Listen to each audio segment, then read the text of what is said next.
Eight-year-old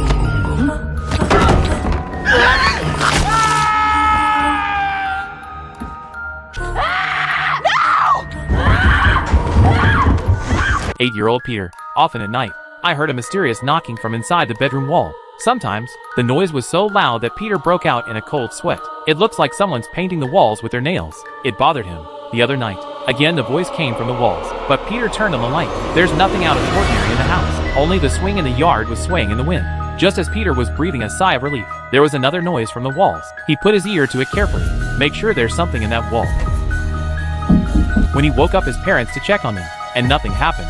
Mother says Peter has too much imagination, and say those things. The horrors were all in Peter's head. Peter believed him, but the voice didn't go away. By the next night, does it look like there's something terrible inside the walls, trying to break through the walls? Then Peter heard the wall.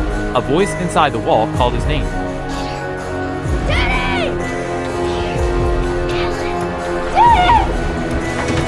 Peter. But the father came at the news, still not hearing anything out of the ordinary. My father didn't care, reassured him that it's probably a rat in the night, and bought him rat poison the next day.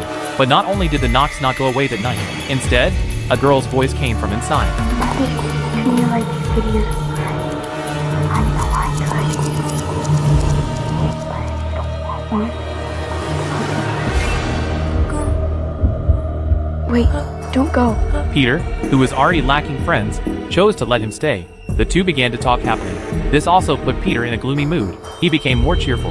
The next day Peter was in, at school, for making a nice Halloween pumpkin. Got praise from the teacher, but his classmates pushed him to the ground in jealousy, and crushed the pumpkin.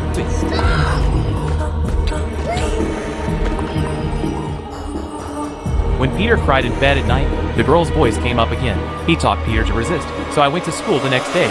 Even if the teacher let that cheat, the student who insulted Peter apologized.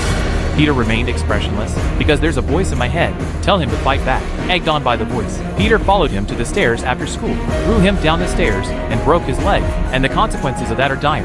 Peter is not the only one in danger of being expelled from school. He was locked in a basement by his own father. For an 8-year-old, in this dark basement, it brings endless terror. Peter wept silently in the darkness. At school, a teacher saw a picture Peter had drawn earlier. That's what he drew when he was still suffering from sound. A painting of a boy calling for help, and in a dark style. Because I saw this painting, the teacher felt it necessary to go to Peter's house, pay Peter's parents a visit. But when he came to Peter's door, Peter's mother seemed reluctant to let the teacher into the house. Finally, Peter's father appeared. Then the teacher was invited into the house, but Peter's father had blood on his hands. Poured the teacher a cup of coffee. This made the teacher nervous. Can be asked when the teacher. I wonder if I could meet Peter. Peter's mother was suddenly excited. Not only did he keep Peter away from the teacher, screaming that he wasn't welcome in the house. I'm sorry. This was a mistake. Although Peter heard the teacher's voice, and tried to make a kicking sound so that the teacher can hear. What is that?